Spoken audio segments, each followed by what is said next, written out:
Gout Gout was announced to run the 200 along with Kenny Bednarek and Letsile Tebogo at the Prefontaine Classic this year. It's going to be going down on July 7th, 2026 in Eugene. So last year, if you remember, Letsile Tebogo, he got the win. Prior to that, Kenny Bednarek, he actually was slated to go up against Letsile, but he had to pull out due to a little, I forget what, he had picked up some strain or some tightness in his leg because he had to prepare for USAs. That's the nature of the sport. These big meets don't mean as much because USAs, World Championships, those are the things that matter. But now this, I think, is a big, big move because, and I'll say this, I don't know if you've watched like maybe some of the previous lives, I kind of hinted at the idea that we would see Gout Gout in like big races. This is one of the big races, right? Like this is not Monaco from last year, right? Where they created a U23, race. I was pretty disappointed with that, right? I was pretty disappointed with that. Nah, this is Gout Gout lining up against Kenny B, right? To a multiple time silver medalist. This is Gout Gout lining up against Letsile Tebogo, Olympic gold medalist. This is an actual, in theory, you could say this is his quote unquote first major race outside of the World Championships last year, when we're talking about against the top athletes in the world. World Championships, he ran all the way up into the semifinals. I think in that semifinal race was Letsile and Brian Lavelle, but now we're seeing him in a Diamond League race, right? Not last year at the Monaco Diamond League where he ran that U23 race, and then later on in the day we see Noah Lyles and Letsile Tebogo. Nah, this is head to head, and this is what everyone has been looking for. And yes, he's going to run some more of these, and I think the key is, this will be great preparation for him. Well, actually, yes, All in the Game, you actually did say it. So this is going to be good preparation for him heading into the World U20 Championships in Eugene. I know many people are a little maybe critical of him, running World U20s instead of the Commonwealth Games. But as, I've spoken about, as, he's done in interviews and articles and stuff like that, where they are looking long term. They are looking on how far can we make sure that we extend his career or maintain him so that he can have, an extended career. I think this is a good setup for him. Dip your toes into these one-off races, which are still big races, Prefontaine Classic, maybe some other meets throughout the year.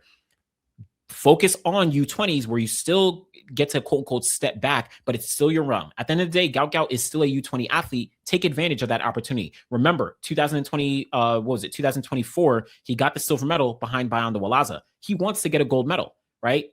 And he's going to be at Eugene. I'm going to be honest, I would much rather see Gout Gout try and win a gold medal and run a fast time on that track in Eugene than go to the Commonwealth Games and, maybe he can run fast. I mean, he probably would run fast, but that Hayward Magic, that Eugene track, you know what I'm saying? Like, that's the stuff that we want to see. So I'm excited for Gout Gout to now get 2 opportunities to run in Eugene, one at the Prefontaine Classic against high quality competition that's going to actually challenge him and potentially pull him to a very fast time. By the time we get to July, he may have already run, 19 sub 20, right? He's run the windy 19.8, right? He's run a windy 19.9. By this time of year, he'll probably be at those times already, maybe. So, we'll see. But I'm excited to see Gout Gout here, and then I'm excited to see him go to the World U20 Championships and try and get a gold medal there. Just little stepping stones and progress for his career, and I think this is a good move for him. Do you think people are giving Gout Gout too big of expectations? I'm not sure what you've seen, but for me, it's been a lot of people expecting him to compete for the win in these types of races. Yeah, absolutely. And even to a degree, I mean, I need to probably go back, but there's aspects of me where I think I've been hard on Gout Gout in some circumstances, right? So for example, at the World Championships last year, he's competing at the World Championships. So there's no like, I think he's lining up just like all the other guys, right? So obviously I'm going to comment on him as if he is one of the guys who's competing, to try and get a medal, to try and go through the rounds. But in terms of expectations, I think I tapered my expectations. I wasn't like, oh, if Gout Gout doesn't make the final, if Gout Gout doesn't get a medal, then it's like a big failure. No, like he actually exceeded expectations to me, making the semifinals. But I think because of his talent, I think because of the potential, I think because of how people or where people see he can actually go and what he can actually achieve, that's where those expectations come in. And people then if those aren't met immediately, people are like, oh damn, he underperformed. Oh man, like this wasn't good enough. And I can understand from the everyone's different perspective, but in my opinion, I think tapering expectations is actually going to lead to um, better outcomes and more enjoyment to a degree. Because Gout Gout, yes, he's running fast times, and yes, he's a pro, and yes, he's this, that, and whatever, but he's still a teenager. He still has many, many years to go in the sport. It like the Usain Bolt comparisons obviously are a little annoying to like I can imagine they're very annoying. But Usain Bolt in 2002, in 2003, 2004, he was tearing things up. He was breaking U20 records across the board. He was winning, World U20s out in Jamaica, saluting to the crowd, all of that. But then we didn't get Usain Bolt, like the real Usain Bolt. We didn't get that until 2008, right? He didn't make it out the heats in the what was it, the 2004 Olympic Games in Athens, right? He didn't make it he made the final in 2005 in Helsinki, but he literally pulled up in the final out of lane 1, right? 2007, he finished second place. He literally, like, I was just watching that race the other day. Like, Tyson Gay was kind of cooking Usain Bolt in that race in the 200. He was like walking him down and pulling away. And then we finally get the real Usain Bolt in 2008. So we're talking about a 4-year stretch from 2004, where he breaks the world U20 record early in that year, all the way until 2008 before we actually see him, quote unquote, live up to expectations of what people might have expected. So I think with Gout Gout, personally, I'm going to taper my expectations and see it as like a gradual progression as he gets older and older. Like, he's going up against the Olympic champion and the double Olympic silver medalist and all that. Like, these guys have run 19.4 in the 200. Like, what do I expect from someone who's never broken 20 seconds? You know what I'm saying? So I think this is exciting, but for Gout Gout as an individual, this is a stepping stone. That's my personal kind of outlook on it. But everyone's going to see things a little bit differently. But no, that's a good question.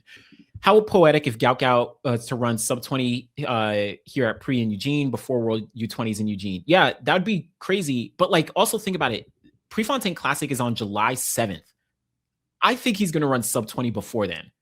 I think so. And again, he's obviously going to run races prior to the Prefontaine Classic, but keep an eye out for Gout Gout. You know what I'm saying? Like, keep an eye out for him. We may see more from him.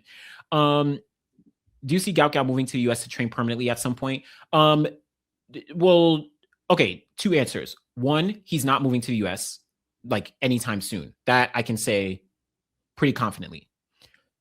But 2, and I say that in the sense that prior to, so like when he got his deal with Adidas and when he kind of moved to Florida for like a few months to train with Noah Lyles and Pure Athletics, I actually thought that he might actually move sooner than later. But I don't think he's going to move. From my understanding, like he's not moving anytime soon. Now, long term, I could see it potentially, right? I could see it. I think of it like, well, there's 2 things I'm thinking about now.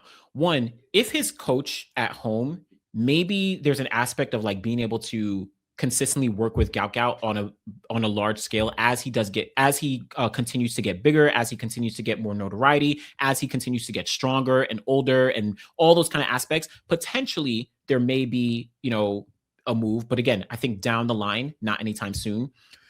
The other thing that perked up my ears, so I was watching Athletics LLC, and so a couple weeks ago, I think someone asked me like, "Oh, what YouTube channels do you watch?" I can tell you this: Athletics LLC is the only track and field YouTube channel that I like drop everything and I watch, because I love that actual conversation. I'm like old school with stuff. So Athletics LLC, if you haven't, tap in.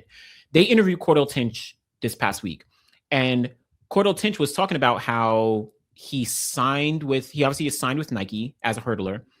And he shared that if he didn't perform well with his coach, because he's still in Pitt, and how all these shoe companies work between Nike, Adidas, et cetera, like they want you to move to their different coaches. That's why we have Pure Athletics with Adidas. That's why we have Star Athletics with Dennis Mitchell, right?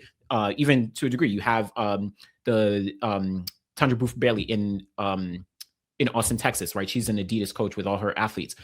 Cordell Tinch was speaking about how Nike and this is all public. You can check out the interview on Athletics LC. He was saying that like Nike wanted him to move to a specific group, but he wanted to stay at Pitt. And he kind of said, if I don't do XYZ, then I'll move, right? Like almost giving them like, listen, I got y'all. If I don't do this by the end of this year, then I'll move.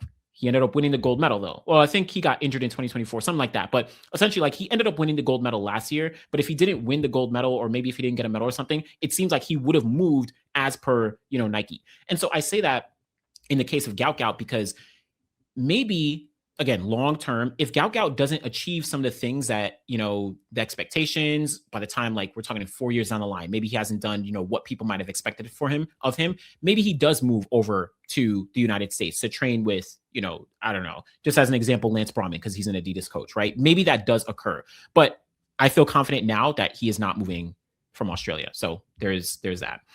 But good question.